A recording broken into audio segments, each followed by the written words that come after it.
Good morning, everyone. I'd like to call the meeting to order. The first order of business is the review and approval of the minutes from the May 3rd, 2019 Board of Health meeting. Have the board members had a chance to review the meeting minutes? Yes. Yep. Any questions, comments? No. No. Okay, so do I have a motion to approve? Motion to approve minutes from May 3rd Board of Health meeting. A second. All in favor signify by saying aye. Aye. Aye. So approved. Thank you. The next item is to review and approval of the minutes from the May 20th, 2019 Board of Health meeting. Any questions, comments on those minutes? No. No. Okay, so do I have a motion to approve? Motion to approve minutes from the May 20th Board of Health meeting. A second. All in favor signify by saying aye. Aye. Aye. Great, thank you. Okay, the next item is to review and act on tobacco violations at Turnpike Liquors, 166 Boston Turnpike. And we have someone from Boston Turnpike. Good morning. Wait, could you introduce yourself, please? Sure. My name is Rashmi Patel. I'm here to represent Turnpike Liquors. Okay.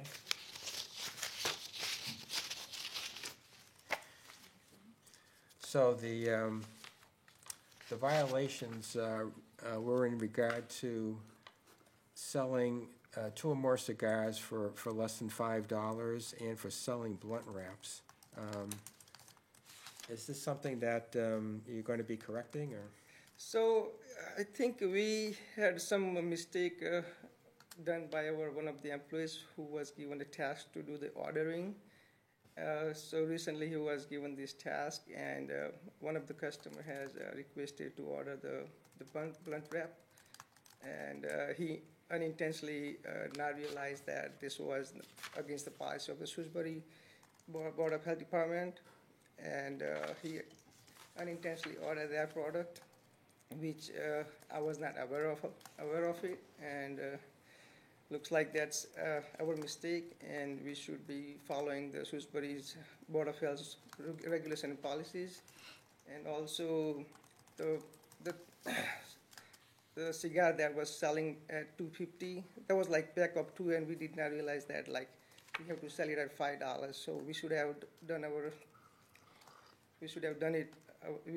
our homework by reading the Shrewsbury's procedure and policies. So we do accept that as a mistake. Okay, are there any questions from the board? Do you have regular meetings with staff? Because I imagine there's turnover and. Yes, so my father-in-law, he's pretty much doing ordering and pricing and everything, but he was away overseas in India for like about a month. And while he was away, one of the employees was given this task, and that's where we made the mistake. So even today, I think we're going to talk about tobacco again, and there'll probably be some new stuff again. And so do you guys have a mechanism in your, do we let people, what happens? Do we let people know, and then?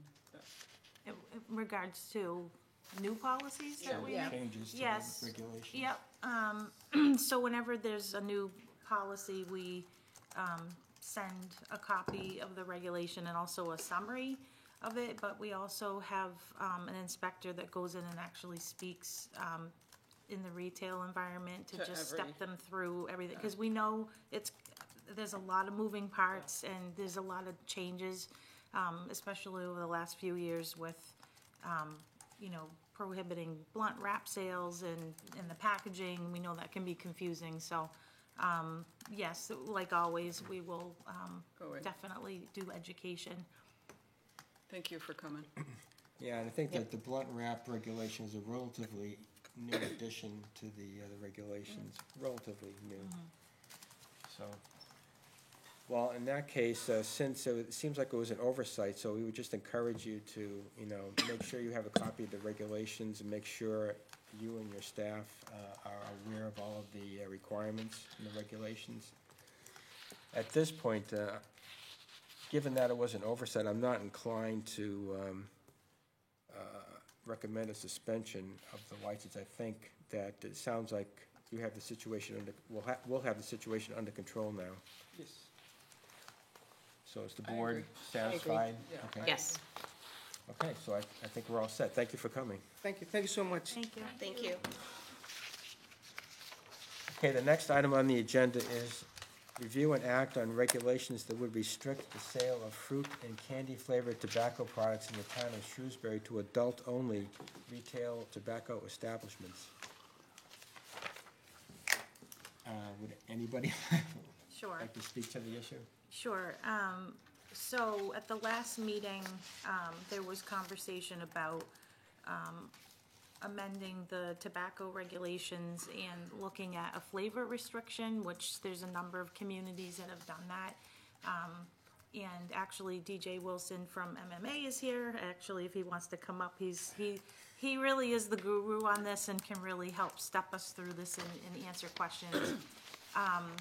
But I think the main point here is, and I know Representative Kane spoke and Tina Grozowski and others, and we've talked about this for a number of years, that there's no doubt that flavored tobacco products are definitely being marketed to our youth. We see this happening in all the retail environment. So there was conversation over the last couple of years about restricting flavored tobacco products to adult-only establishments, which are 21 plus.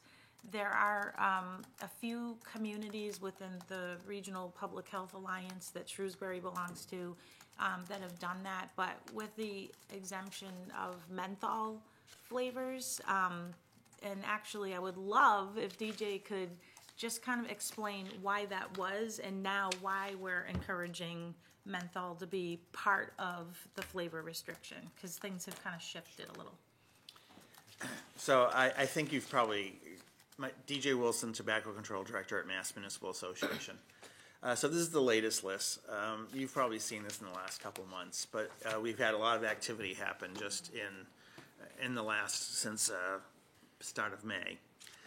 So the cities and towns that are on the front have at least the original policy, and that original policy we stuck by for a long time because it was court tested. Providence had passed a city ordinance that expanded on the 2009 federal prohibition on the sale of flavored cigarettes, and they expanded it to include vape products, cigars, chew, spit.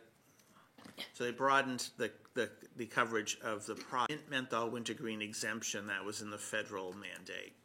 And they also allowed qualifying adult-only stores to be exempt from the regulation. The tobacco industry sued the city of Providence, and they lost at the Federal Court of Appeals and chose not to appeal it. So that was great for Providence, but we're also in the same federal court district as Rhode Island, so it applied to us. The mint, menthol, wintergreen exemption was really just better lobbying on behalf. I mean, I think this is my speculation, is that Camel had come out with flavored cigarettes from R.J. Reynolds. Philip Morris ran to the federal government and said, let's ban this because we don't have the same product and we're okay not having it. But then when they talked about mint, menthol, and wintergreen, they joined forces and said, oh, but we shouldn't do this. So it left that flavor on the market. So these cities and towns followed that Providence language and put it in place. The way we read it here in Massachusetts is that the exemption goes to smoking bars, which are Mass DOR approved hookah bars and cigar bars, and retail tobacco stores that are adult only, and the sale of everything else is incidental other than tobacco, vape, or related paraphernalia. So really specialty stores. So, sometimes we hear complaints from convenience stores that people, the adult who loves their grape cigar will go to that store and buy all their products. They won't be able to. They'll still need to go to the same store again to get their milk and newspaper. Okay, so then in the fall, we started seeing some, if you flip this over, in the fall we started seeing, Juul had exploded in all our high schools. We started seeing real concerns by superintendents and principals about this particular vaping product. And the FDA commissioner at the time really called it an epidemic. I should also note that 2009 ruling said that flavors are a starter kit for kids. And so he stuck on that course and said, this is an epidemic, this is terrible, we need to do something about it. He then, of course, stepped down as commissioner, so it's very unclear what the federal government is up to right now. But during his tenure, he also made the top 5 e-cigarette vendors tighten up their online purchasing protocol.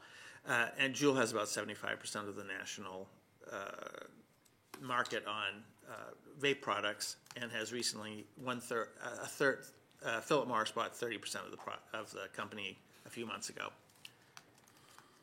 So that left us up to today. So then we started seeing cities and towns saying, no, we want to unexempt mint menthol and wintergreen. And so we had a little bit of a municipal tug of war between Needham and Somerville. Needham had a hearing on, let me get this right, Needham had the hearing on Wednesday morning, and they were going to consider it Friday morning at their next meeting, but Thursday night, Somerville had a hearing, and that Board of Health actually voted to unexempt mint menthol wintergreen. And then you'll see the other cities and towns that have since followed suit. So a couple notes about this. Somerville is in effect. They were sued by Fletcher Tilton, a law firm that is representing Coalition for Responsible Retailers. I don't know if Shrewsbury has received a letter from Fletcher Tilton. We did. It's in the board Yeah. packet. So but recently the Middlesex Superior Court said no to a temporary injunction, so it's in place in Somerville, and part of a temporary injunction means that the court determined that the city has a likelihood of winning when this goes forward. That's number one. And then Brookline is number 2. Is notable to mention for 2 reasons. They got rid of the retail tobacco store exemption, but they did it through at bylaw. They're the only town that currently does tobacco policy through town bylaw. And so one benefit, as you well know, living here in Shrewsbury, is before it goes into effect, the Attorney General has to review it and approve it. And so we feel confident that she'll approve it, but that'll give us a nice implementer to move forward for other cities and towns.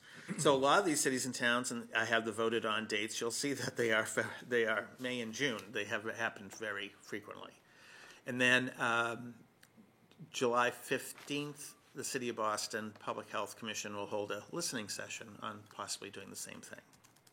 So that's where we're at. A couple notes on menthol. It's widely assumed that it's both Juul comes out in both menthol and mint. It's widely assumed that those are their second most popular flavors after the real flavors. But the real flavors get taken out in the original policy, so kids will just resort over to mint menthol. For cigarettes, menthol is about 30% of the market. It has higher than average usage in LGBT community, Hispanic community, and the black population smokes menthol at about a rate of 80% of smokers smoke menthol. So the industry is very concerned about. So the industry is very concerned about this because it's a hit on sales. But every policy we've ever done on tobacco sales or tobacco usage, making restaurants smoke free, has reduced sales. That's the public health. Our public health thing is to reduce sales, and theirs is to maintain them. And we hope that if for those cities and towns that bump up to unexempt menthol and wintergreen, it will reduce sales, but hopefully it'll drive a lot of people to a quit attempt. And we are working with an agency in Boston. Campaign for Tobacco-Free Kids is working with an agency in Boston to figure out a cessation push so those smokers and menthol tobacco users have a place to go if they, walk in and their favorite isn't there. So that's where we're at right now. It's, and you'll see for one last thing is that you'll see a lot of these cities and towns have put an effective date out a little bit, with the exception of Barnstable, just to kind of sit tight and see how the Attorney General comes out on Brookline and how the court comes out on Somerville. Thanks, DJ. You're welcome. Yeah, thanks for coming. That's super helpful. Yeah, that was a very nice summary and background of what's been going on since we received the Fletcher Tilton letter. It gives us a better understanding of where we stand in that regard. So is anybody else who would like to speak? I don't know if Joshin, you wanted to say anything? Or? Good morning. I had a dream that someone Wow, that was a good dream. Or it's concerning that you're dreaming about Yeah, this. you're dreaming about tobacco control. If I could, just make a couple comments. So, really want to just thank DJ, like you said, for coming out and doing the summary. You know, DJ's been doing this for a really long time.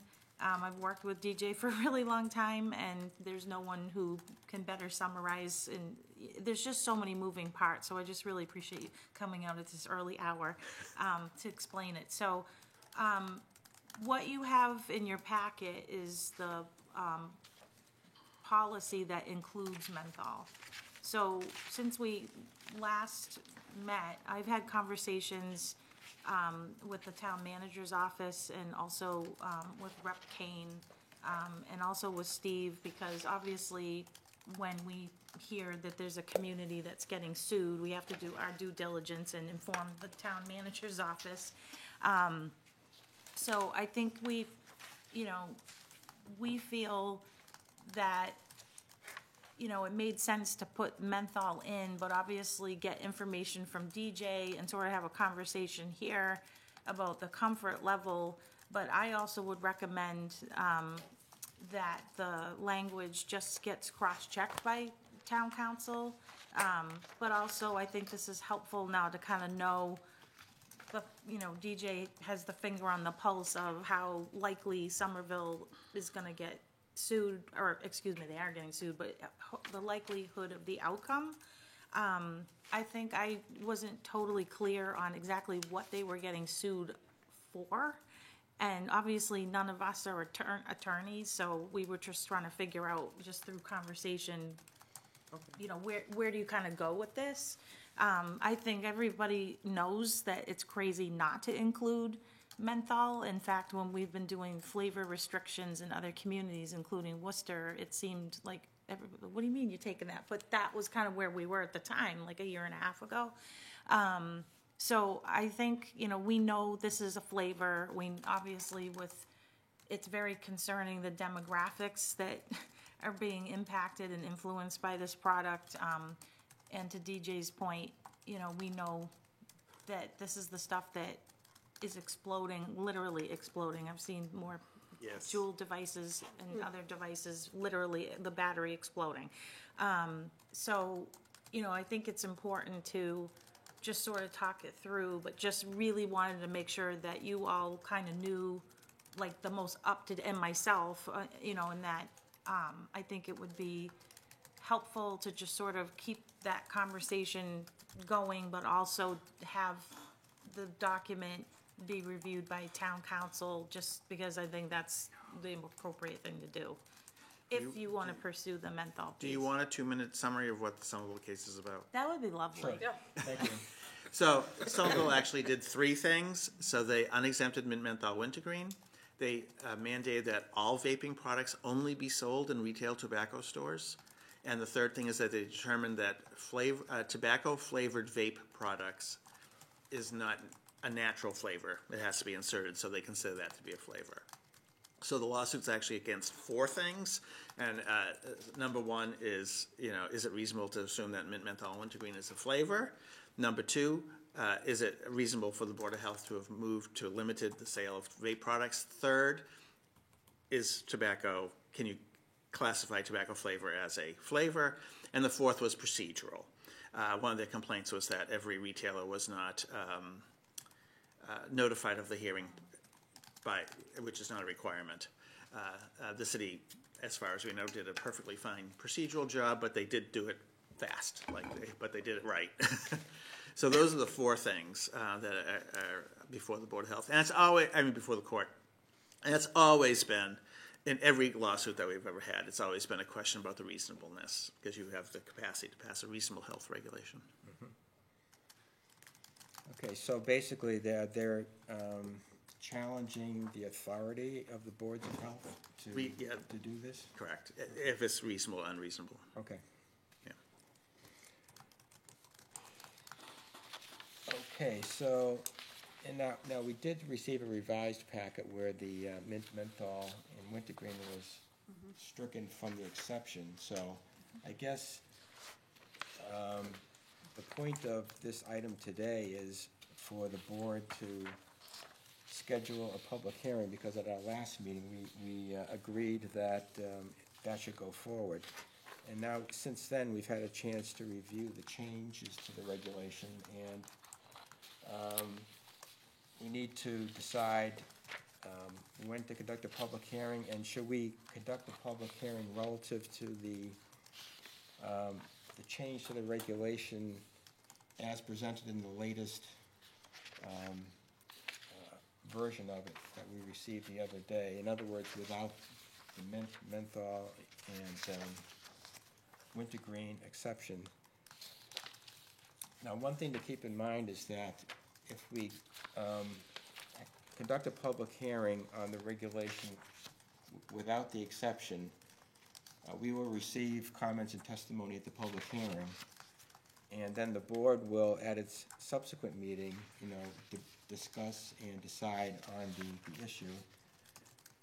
What the board could do is decide whether or not to adopt this regulation, or it could decide to adopt the regulation with some modifications, such as the menthol wintergreen exception, if we find that there's some really concerning issue that we discover between now and then. So at this point, any further discussion from the board?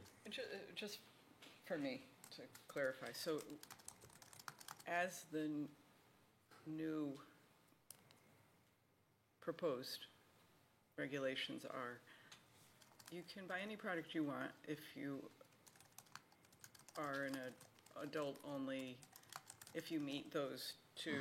Correct. That's going to be true moving forward. Yes. Okay. Brookline did something different, but typically. Brookline did something different, but typically Typically, we're correct. talking An about adult could walk in to a qualifying store, and buy specialty shop. anything they want. That's legal. Correct. Okay. Then for us, we're moving forward with flavored stuff, and are we all on board with including menthol in the restriction? I guess that's the. Yeah, that's what I'm saying, is that we could move forward with the public hearing with menthol and wintergreen, not as an exception. In other words, it's included in the definition of Right, and so flavor. is that where are we? So this is the vape product flavor, not menthol cigarettes It's per both. se. It's all. It's all of it, It's I all think. considered Tobacco like the products. same now, like whether it's liquid nicotine It's a delivered Juul products or a or cigarette it's or all it's the, all- yeah, It's mint chew, right. mint and menthol cigars. So you would So it's be- the whole. You would be saying you don't want any menthol products, whatever you want to call them, whatever form they're in, to be sold at, Or any other flavor. or any other flavor. Well, I guess my concern is,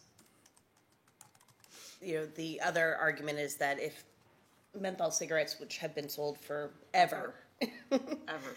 versus a vaping menthol product, So and that that- distinction. That's the question.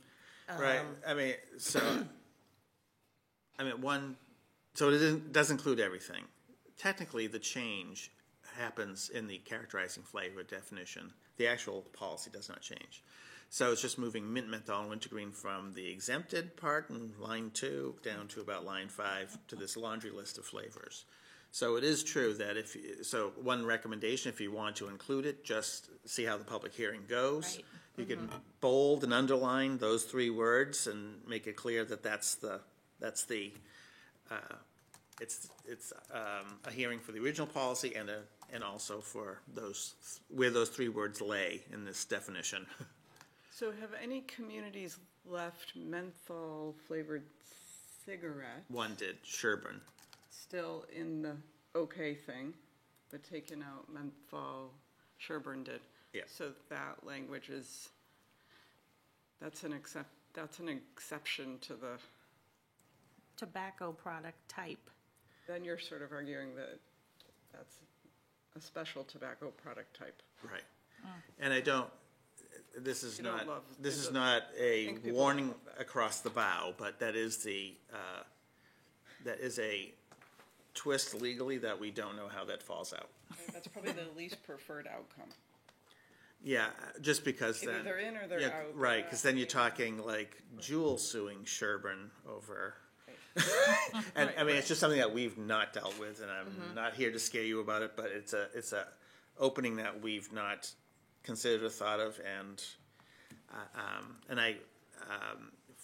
one last note, Public Health Advocacy Institute at Northeastern Law School, PHAI, they've been doing litigation against the tobacco industry for 30-something years. They will stand behind a city or town that unexamines mint, menthol, wintergreen, but like the Sherburne one, they won't. They took away they reneged on their letter of So support to Sherburne. it wouldn't be a reasonable, well, no. It might not be a preferred outcome if Board Right. of Health says, we want menthol to be included in what we perceive to be not traditional tobacco products, Right. but we want it to still be okay in our cigarettes. Yeah, and I will say, if I was the tobacco industry, my argument would be, but you're leaving Marlboro Reds in the convenience store, you know, Well, but here's you're a- forcing Cool out. Just out of curiosity, are any communities actually restricting all tobacco to adult-only stores? I think, It feels like that's coming. yes. Yeah. Not I mean- yet, and I do think that we are, within 2 years, we'll see that. Yeah. And I also would just add that according to the list of tobacco retailers that Kerry shared with me yesterday, there's no adult-only tobacco stores in Shrewsbury. So that's gonna be the next thing that, you know, whether it's a They're gonna vape. try to come in. So Or that's- change, or existing retailer change their business model. Right, To qualify as adult only. which is what we've seen in Worcester happen. Just FYI. And we don't typically, just FYI, allow gas stations, liquor stores, grocery stores. They can't fit into that retail tobacco exception Yeah, because in any it's- way, yeah. it's- Right. That's unreasonable. wouldn't work, Like, Yep. can't- Okay, so again, the point of this agenda item is for us to move forward with the public hearing. So am I hearing that the board is okay with conducting the public hearing on the wording that, it's kind of a double negative, but excludes the menthol, wintergreen from the exception? And then. You're ready for law school. Well done. And then receive the public comment at the public hearing from all parties, and then at our following meeting, we can discuss what we want to do with it, whether adopt it as is, or make any changes we feel are proper or necessary. So we. Yes, I think going for public Okay. hearing. I say yes. With that, okay. So, shall we Oh, boy. try and schedule a public hearing?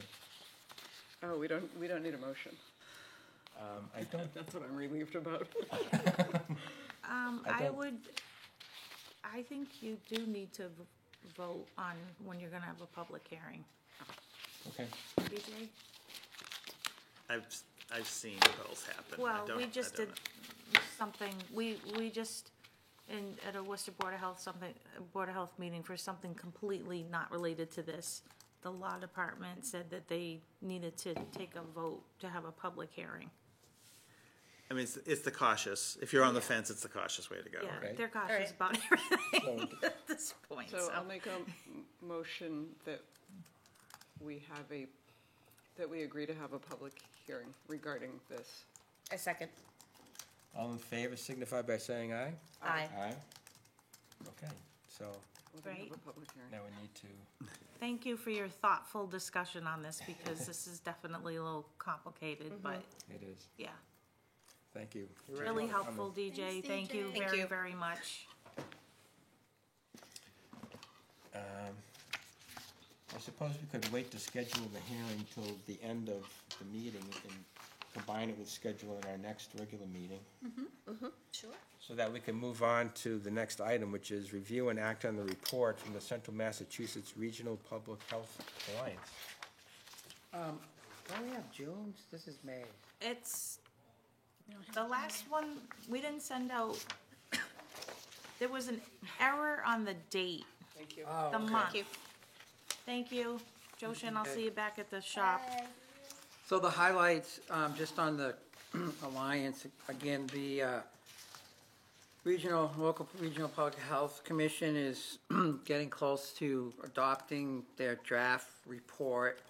Like the key pieces are requiring credentialing, the public health workforce, which then puts communities where they have to have professional staff, which then pushes them to shared services. Data's big, performance outcomes, workforce development, all the things that we do. So what we do as an alliance is the future, and it's here. So we're going to see more of that across the Commonwealth. There's still opportunity to comment on that. We've been very involved following that process. On the environmental health piece overall, we're still proceeding with Food Code Pro. Actually today, our Worcester's IT chief is having conference calls with the relevant folks that run that Food Code Pro. Again, that also is the future, digital, Uber Express, everything in the cloud. It's cloud-based, so that's one of my goals this coming year is for us to get into that. A cloud-based system that actually works for us. I'm going to defer to Karen on all the community health stuff because it's a big list. Maybe you can come up with the key points that are happening this month, or, I mean, I would just ask if the board has any questions. I don't want to regurgitate what's on them. I know, frankly, I've answer. had half a cup of coffee, so it may or may not be accurate. Is there any particular questions you have on the report? It's pretty self-explanatory, don't, so it is, I yeah. won't belabor You it. guys will pull me off of the emergency, whatever. Oh, yeah, you're on that. Is it the Han? What is she on? So remove. don't you want the weather updates in the 4 o'clock? You'll miss it. I like those. I know, I'm getting a little bit can like, maybe you this is a send bad an email? decision. I like to send those at 4 in the morning, I think is one of the times. I'm going to defer to Abby for any key points on the local Yep. numbers. So since May 3rd, 161 total inspections, 28 of those were re-inspections, 133. So we've had a busy month and a half here. A lot of camps coming in for review. We have some inspections today, actually, an inspection, and some in July coming up. A lot of pool inspections. We do the semi-public, public pools. Sunset Beach is now opened and permitted, and we had some temporary events and just a lot of nuisance complaints lately. High grass and trash in yards, so. Yep. We had a training yesterday on mobile foods. Actually, it was at Cyprian Keys. We were able to get Dogfather there, and actually Jim Rassicott from City of Worcester did a really good presentation. Just a note for Carrie that as of last Friday, DPH on their website actually put some mobile food guidance, which good links for the web page. But there's also something else that just came out, CBD guidance. If it's in food, it's regulated by FDA. So we have frequently asked questions on that. That's something else that'd be good to put on the website. One of the questions I asked, because the director of the food protection program was there, is what's the expectation on our end? Are we going to be the CBD police now? Some retail stores actually aren't required to have a permit, and because it's prepackaged, it can have some CBD in there, and FDA either regulates it as a cosmetic or a dietary supplement. So one of the things for us, we're not gonna be out there specifically looking at everything, but I think, we can do an email blast, and he has to frequently ask questions and see where it goes from there. So that's just like a whole other area, and then the other part they were talking about was marijuana infused foods, how it's not considered adulterated or it's considered food. Again, they always throw out there it's the option of local boards of health to be more strict. My view is if someone else is regulating it, we're good with that. But if you have the urge to do something like that, then we can talk about that. But So I can legally grow you can, at home. yes, But so I up can- to a certain number, depending on how many Plants. adults. Can I make brownies? You could Sell yourself. them? No, No, I can't make brownies and sell them No. at the senior center. no. You have to be a licensed. You Well, have that to be would a be You can give fine. them licensed. away as gifts.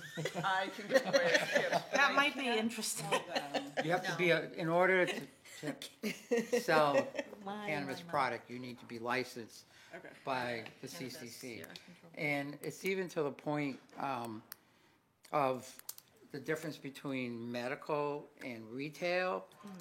So if you're a co-located, which many of them are nowadays, if you have something that's labeled as medical, you can't sell it as retail.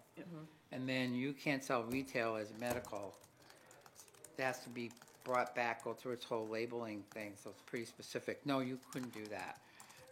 And if you're at a It's potluck. not my plan. Yeah, no, we realize that. clear. But if you are going to potluck, it's better to label those kind of things, If I especially. go to the potluck, Was pun intended, Phil. No, luck to the farmer's market. don't go to the farmer's market, somebody would be unhappy, so Well, it depends.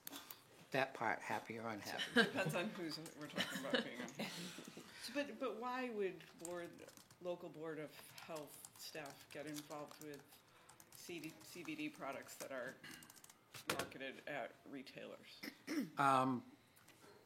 Some Just- boards just like to have extra control. I would just point to our numbers, how Yeah. how busy we are doing, really what our focus is.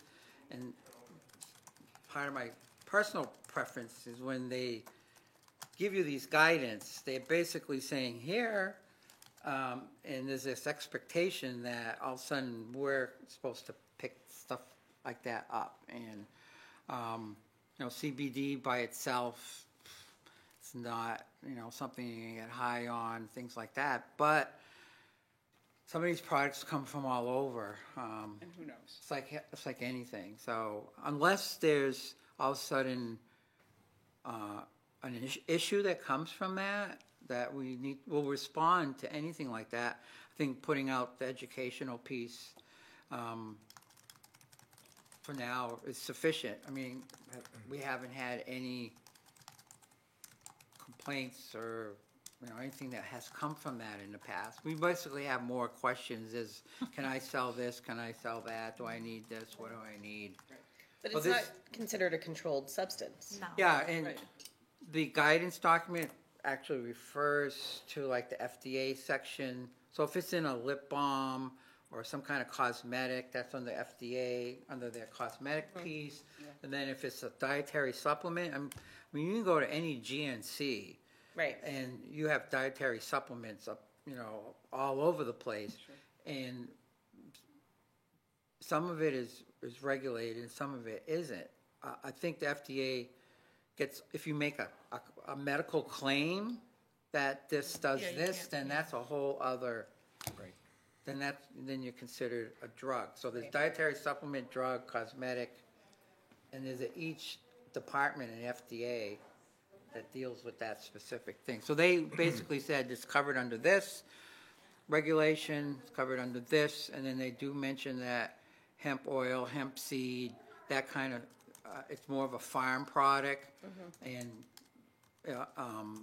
it's not regulated Yep. because it's a farm product, and, I mean, it's hemp. My hat's hemp, I guess I could eat it. What is happening? A lot of fiber, let's try. It's more coffee. So because Amen. these products are regulated by the state, under state law, then. Well, they're under, the big umbrella is Fed, Okay, and then there's a little bit of state in there. So that's why the document actually came out pretty clear, but it always comes down, who would enforce this? right. Tend to slide things down to us. That's where we, we're not going out and checking stores for CBD at this point. But it's in restaurants too, so if Yeah. we see it on a menu, I Yes. can't be adding, CBD to a latte anymore, which people do. You can't add it, it's like, because it's a drug, just like you can't add aspirin to someone's latte. So, same kind of thing. So we'll keep our eyes open for that kind of thing when we're doing inspections. I do want to note, like on the pools, we basically got all those that needed to be opened by Memorial Day opened.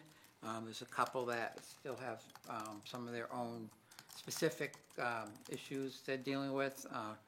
Mike just did a re-inspection this morning, so that was really good. I'd like to thank all the staff that kicked in on that. And then your temporary events continue to be there.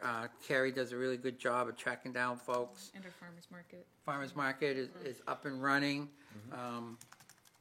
And in the spirit of Shrewsbury, the fact that we're even talking about it now, I mean, the pre-event planning is really key, and a lot of that helps so we don't have any too many last-minute type things. And then working with the event managers, who really are the controlling party there, has been key. So we've made progress over the years.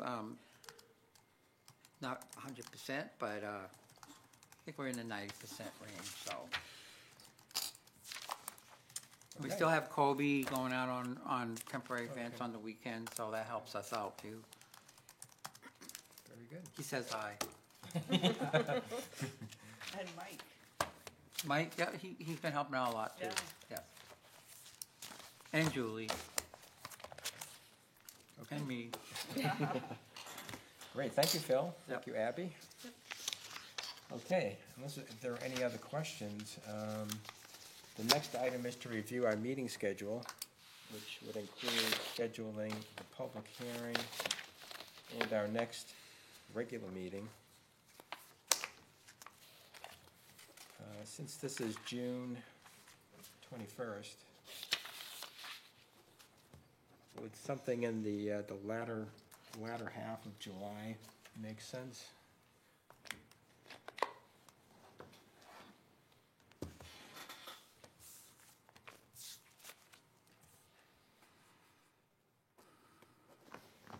Sure. Sure. Yep. Okay, I guess then the question would be, what time of day we could do the 8 o'clock meeting? We could do an evening public hearing. Is morning or evening any better or worse for you? Or? Well, is there a day of the week that public hearings normally happen? No, No. it could be any time, any day. Oh, sorry.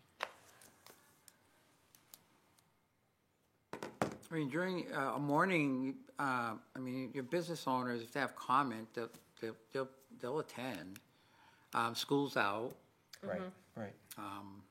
So, I mean, you could have a regular meeting and a hearing like 9 o'clock or something. So I'm thinking. That's what I was thinking, we could combine them, have our regular meeting at 8 o'clock. just have it If roll in, Friday is yep. okay, and then have the a good public idea. hearing right after. Yep. We've done that before, no problem. So I know we need 2 weeks to advertise if you're gonna have a public hearing. So Yes. we just need at least 2 weeks out. I wasn't sure what you were thinking. Right. So that's 2 weeks. And I'll Suppose work it with you could on the be- wording. Either the July 19 or 26. Is 19 too soon, Carrie? I don't think so. Do you need some lead time to get it out? Yeah, would the 26th be doable? For me, it would Friday be. Yeah. the 26th Right. at 8, and then roll into the public hearing afterwards? Right. Sure. We have a staff retreat that day, so Okay. we won't have anyone available to come. But it's a public hearing. Right. So we're not bantering back and forth anyway. So if we can't make it, you would be all right with that. You're just listening to the feedback. Yeah, I would be okay with that because we're looking for public, Right. receive public Okay. comment, and we've had a good discussion here today on this. Okay, so, So I guess, Kerry, the only other thing is we need to check with the new board member. Yes. Okay. Do we know who that is yet? No, No. not yet. This is your last meeting, huh? It is. It is. So I was going to say, before we adjourn, I just wanted to say that this is Maria's last meeting as the member of the Board of Health, and want to thank you so much for all of your valuable service for the past 9 years. wow. Thank you. Flowers. Yes. It's been a real pleasure working with you. It's been thank really fun and exciting. It's been an adventure. I enjoyed it. And sitting here today, I was like, well, what am I doing? You could still change your mind. Change your mind. Well, thank you, Maria. Thank you, everybody. So do I have a motion to adjourn? Yes, you have a motion. I know, it's like, You well, go, you're you go. going to have to motion to adjourn. I second. All in favor, signify by saying aye. Aye. Aye. Thank you, everyone. Thank you. Thank Have you. a Last wonderful motion. weekend. Thank you. Yeah, Jenny, it's going to be your Yeah.